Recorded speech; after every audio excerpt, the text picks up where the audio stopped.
Well, I am almost done. Probably about a half hour left. Just gotta make sure the mower spins up to speed.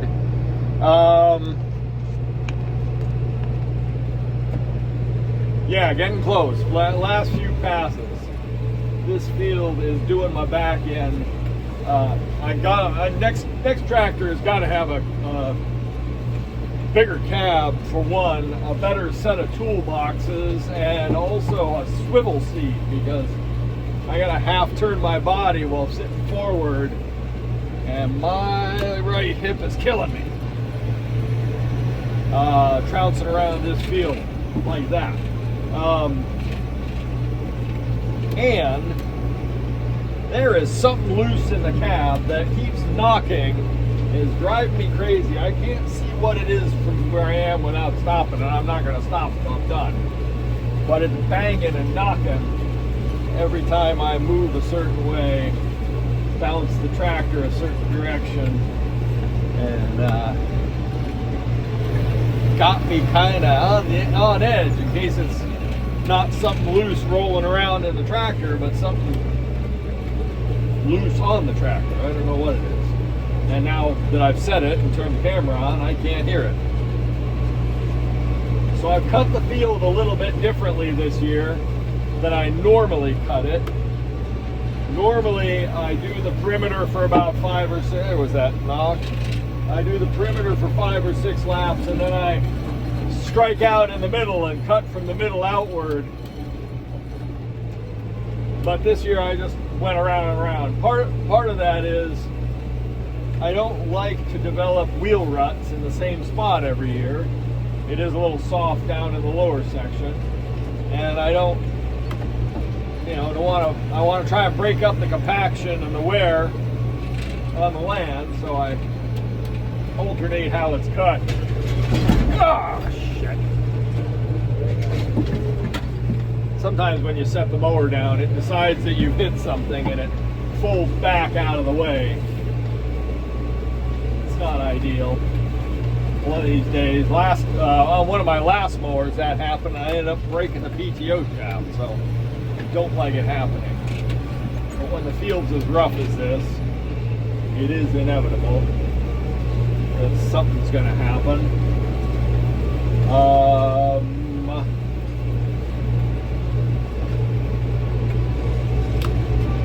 Yeah, this is a very odd set of fields as well, because it leaves me with a bunch of little triangular sections that I gotta spin around and around and mow off in the middle of the field if you go around and around. Like this triangular section right here. Mower's done a pretty decent job. There's that knock. Mower's doing a pretty decent job. I did forget to put it all the way down on one entire pass, so it sort of mowed it, left it high on the inside edge. And it'll all wash out in the next run.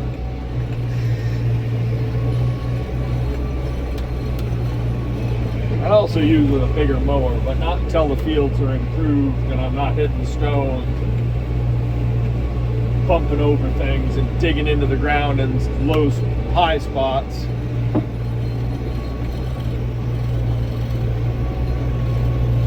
Alright, it's actually going to be less than a half hour to finish. Oh right, I do have to go around the outside edge again.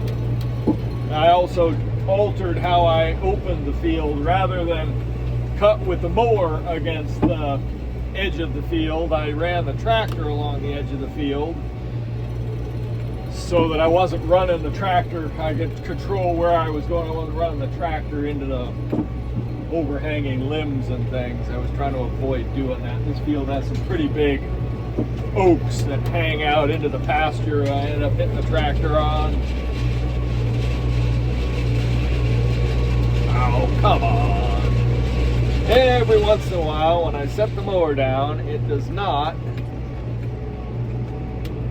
mow right. I don't know what that is. I've got it set. This tractor has a nice feature You can tell the PTO to only run when the implement is on the ground. Just let that catch up a minute. So when you pick up the implement, it turns the PTO off. That saves the PTO shaft from damage. It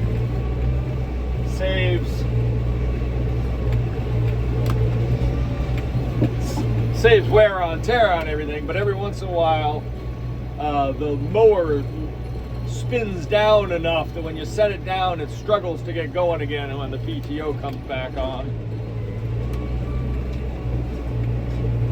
So while it is a handy feature, I'm finding that today it has proven to be a little bit obnoxious, and I may have to stop using it. If I had a bigger, different mower, I wouldn't have to do that.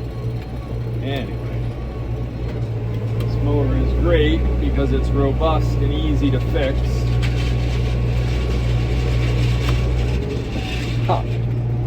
Really doesn't like that section of grass.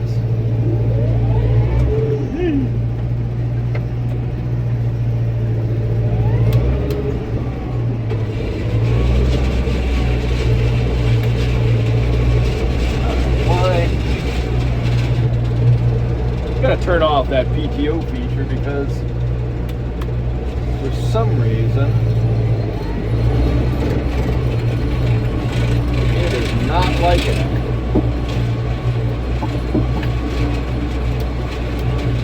I'm gonna remow this.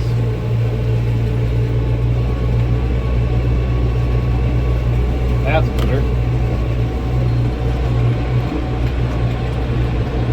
A lot of crows out today. Usually there's gulls diving after the snakes and voles and stuff that I kill when I do this. Today it's crows. Usually the crows aren't out until October or September when we cut this field for second cut. This last year I cut this field about 2 weeks earlier than this. Wow, the music started up. Well, that was weird. The music started up randomly and came out of nowhere. It's I've got the driveway sensor set on alert, so I know when people are coming and going from the farm, and it's been busy, and every time it dings, it turns off my music, stops the camera. So that's been fun to deal with.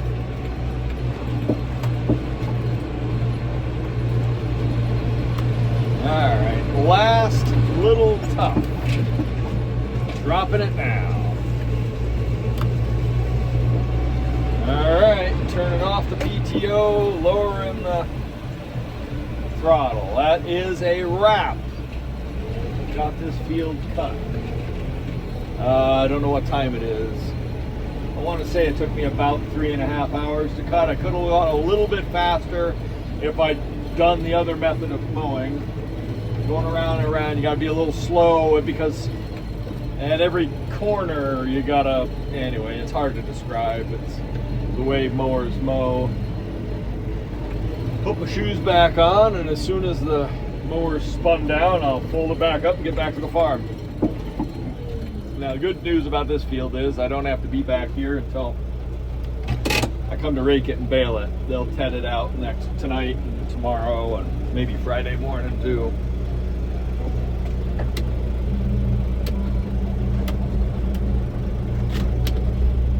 Headed out to move the field lines so the cows can come out and graze tonight. They spent today in the barn. It's finally cooling down. It's right around 80. It had gotten as high as like 87, 88. There's a little bit of an offshore breeze because the afternoon breeze came in, but we hit, so before the SmaXtec, it alerted us to mild temperature humidity indexes over 72. Today we got the moderate, which is over a 78 temperature humidity index. So I think we were somewhere in the order of a 79 point something. I forgot to look at what temperature that correlated to, like 89 degrees. But it was definitely a good move to keep the cows in the barn today. I'm going to do that again tomorrow. Now the humidity's broken and we're starting with this afternoon breeze. Hang on, I gotta move pigtails that are fighting me. Now that we got an afternoon breeze, it'll be fine out here tonight. That I can graze off what I topped earlier today. It's dried up, crispied into hay. And then I'm gonna give them a fresh section right now.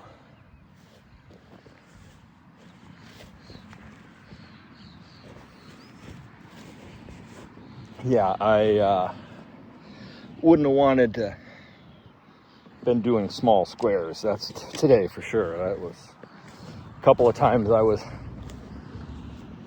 out of the tractor in the field. It was pretty hot. Definitely not up there with 100-degree days we have to come, but at least this year we have a little bit of a gradual up into the hot temperatures. Last year it was just went wham, 70s, 80s, 100 for 2 days. All right, so this is tonight's section. I'm gonna pace it off, and then I gotta go milk cows so they can get out here and graze tonight. Because, well, they ate the grass that I gave them for the bales from yesterday. They were a little reluctant about it. I don't actually have a thermometer out here, but just in there in the shade, I'm full sun here, but the cows are nice and shaded because we're afternoon. It's 92 and it's baking hot here, but 2 o'clock almost, and we've got that delicious offshore breeze cutting the heat down. But I'm about to go dealing with a few other little things here, and I'm about to go check the hayfield that I cut yesterday to see. It's been tedded once, and I want to know how much drying has happened before he teds it again, because it's hot enough. It may be that all I have to do is rake it, and then I could just bale it tomorrow instead of trying to rake and bale it tomorrow in what's going to be even a hotter day. Well, in case you're wondering what I'm getting myself up to in these super hot days, I am rolling up Rilo's hay. Today it is Friday, the 3rd of July. Hoping to take tomorrow off and go into one of the local parades. And just kicking back after all this heat and work. Hay's in great condition, maybe a little over dry. I should have actually raked it yesterday afternoon, but by the time I got around to coming over here to check, it was a little too late to start raking.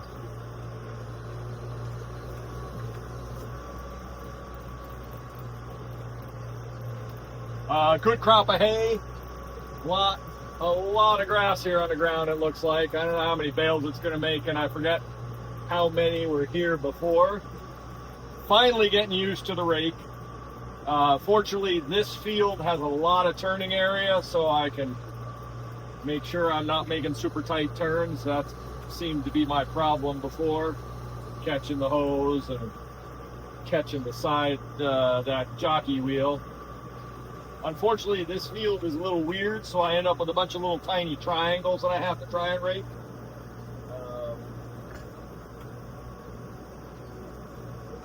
So that is a bit of a problem. But we're about halfway done raking, so should be able to start baling soon.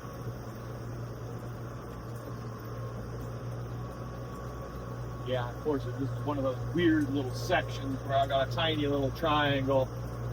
I gotta try and reduce to something of a windrow to bale. Not always practical, not always easy.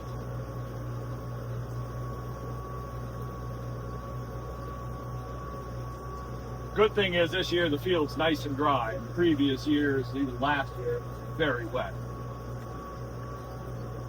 Out here moving the lines this morning.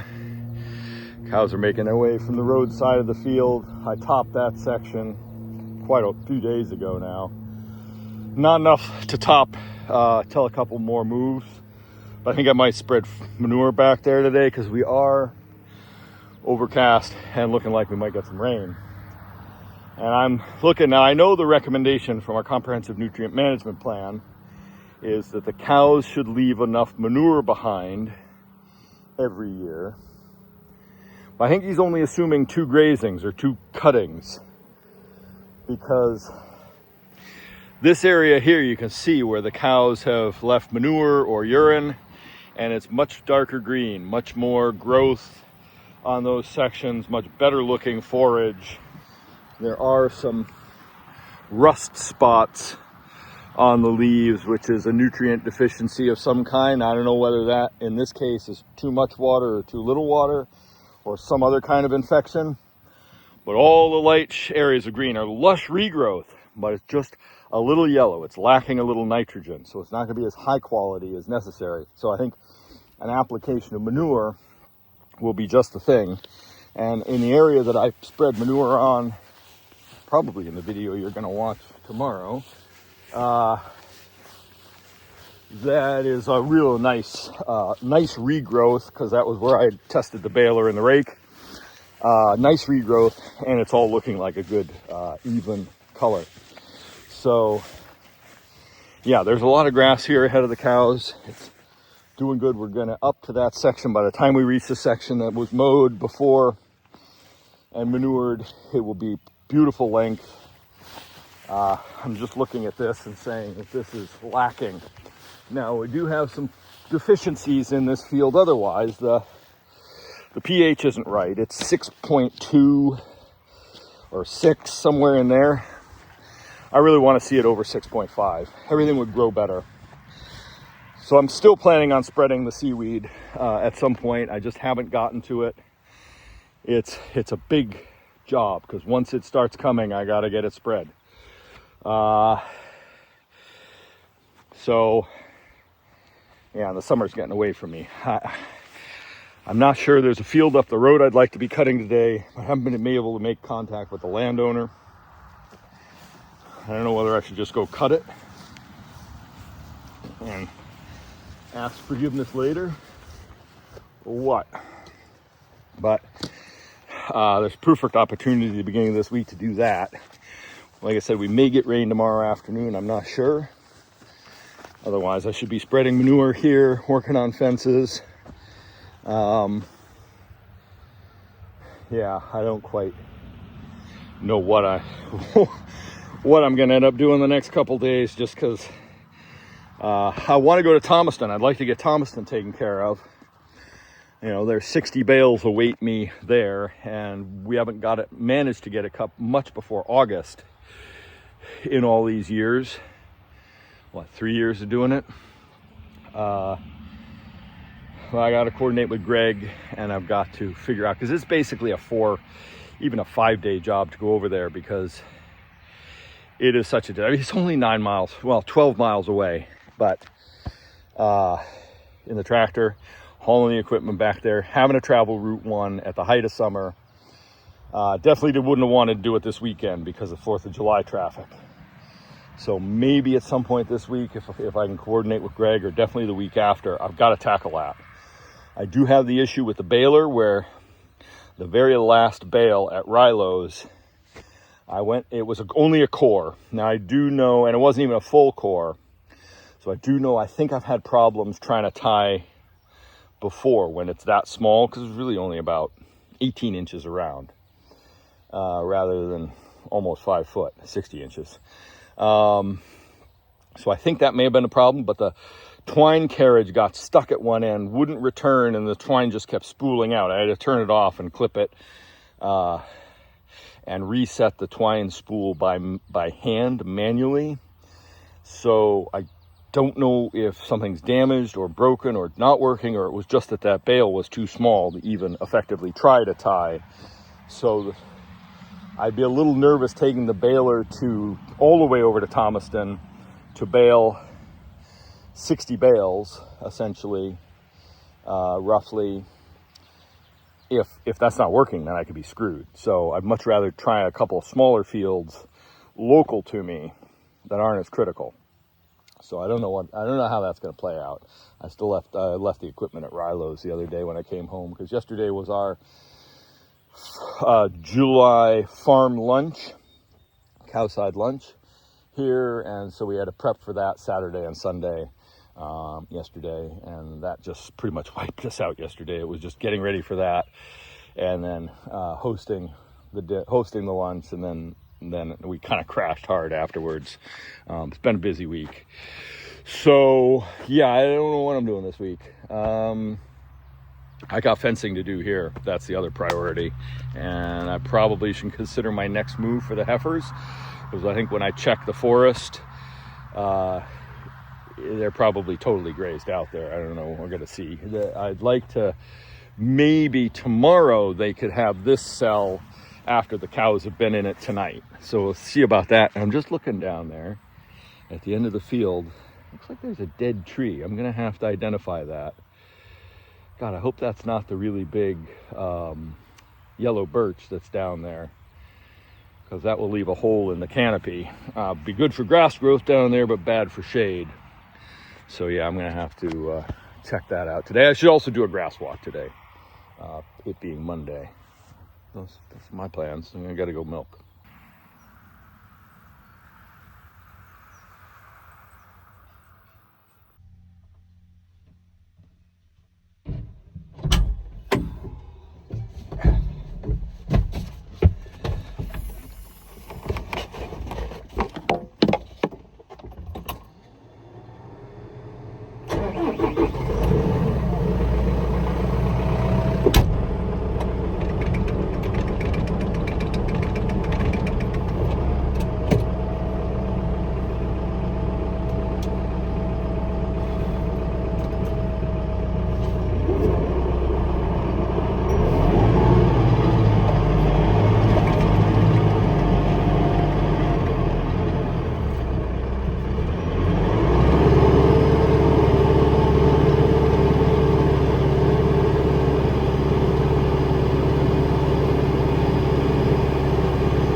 decided to make good my threat to spread manure on the field where the cows have been grazing.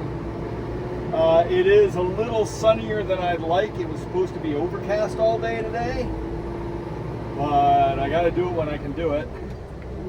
So I'm doing it now. I'm going to go on a grass walk later, see how the other fields are going, and then try and stop in on a couple of the hay properties that I might be able to cut here in the neighborhood. I really want to cut something else local because of the trouble I was having with the baler the other day. So I'm not going all the way to the Thomaston and dropping a bunch of forage and not having a way to harvest it because there's some critical error with the baler. So little things like that could be a sign of a bigger problem. It not tying and not the carriage not going back and forth. And also I was having a problem with the bale chute or bale ramp. Basically, it was saying the bale was stuck on the ramp every time, and it wasn't.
It is really hard hunting and not knowing what I'm doing. I'm making this up as I go. I don't want to be spreading manure on a sunny day like this. We're expecting rain, maybe, but it's gone from a 30% chance down to a 20% chance, which isn't a chance. That the percentage rain chance is really a chance that you will get rain within 20% of the geographical area, not actually it's 20% chance the precipitation will fall over the whole area.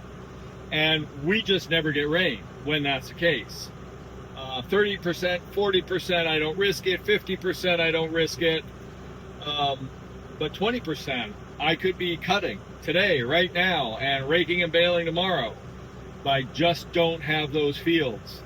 And so it makes, I gotta make contact. I'm having trouble contacting one of the landowners. I'm gonna stop by the other landowner later today. And I don't want to go to Thomaston because of the chance of rain tomorrow, and also there may be some on Friday. And like I said, I really want to leave Thomaston with a 4 to 5 day window just because of the distance, and I don't want to pressure things, and I gotta check with Greg. So yeah, punting really sucks. I want to be doing something, and that's why I'm spreading manure, even though it's not ideal unless we get this rain. But at least it'll be done. It seemed to have really helped the section that I spread already. So we're going with that. We're going to give this what we can. And if I absolutely knew there was going to be rain, then I would be spreading some urea as well. But I don't, given the low probability, I don't want to spread urea until I'm absolutely sure and I can feel the rain on my face. Because I did that last year. I spread, and then we did during what was supposed to be a rain shower, and I thought I was beating the worst of the wet, and it never came, and I'm sure I threw that urea away. And it's not, I already don't like using it. It's a kind of a last resort sort of thing because of the low nitrogen in the manure. So it's just to make sure, and that was the other thing I mentioned. Oh, here comes somebody. Slow down. I gotta have to wait for the tractor to come through. Yeah, that's the one.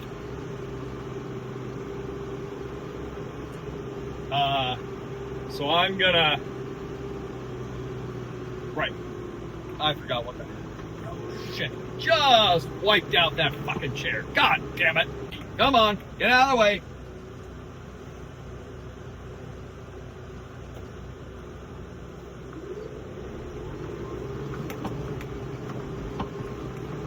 Wiped down a milk crate, a sign, and a chair because I was trying to get out of their way. And I don't remember what I was telling you. So, yeah, wow. I hope that doesn't give me a flat tire.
I finally remembered what I was trying to say earlier before I was so rudely interrupted by people coming here to throw money at us and buy our cheese.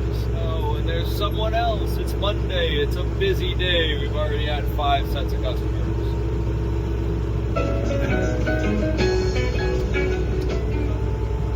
So I think the comprehensive nutrient management plan that lays out how much nitrogen, phosphorus, potassium, and other things we need to be putting on the fields, I think it's only I gotta work to see what these people. I think it's only based on a 2-cut yield for fields because that's what most people do. I don't think it allows for the basic 6 cuts that I get out of that field. And so I'm gonna have to go back to the certifier, the company, the Northern Tilth, I think it was, wrote the plan for us. I'm gonna have to go to them and see whether I need to up the amounts of various things on that field because of the fact that we graze it 6 times. I'm no mushroom expert, but I am smart enough to know not to eat mushrooms I find in the wild, but these sure as heck look like chanterelles to me. And they're growing at the base of an oak, so it could be. They smell like chanterelles. Gonna see if I can find someone who can identify them for us. Yeah, never trust wild mushrooms unless you're absolutely sure. But I mean, of course, every mushroom is edible at least once.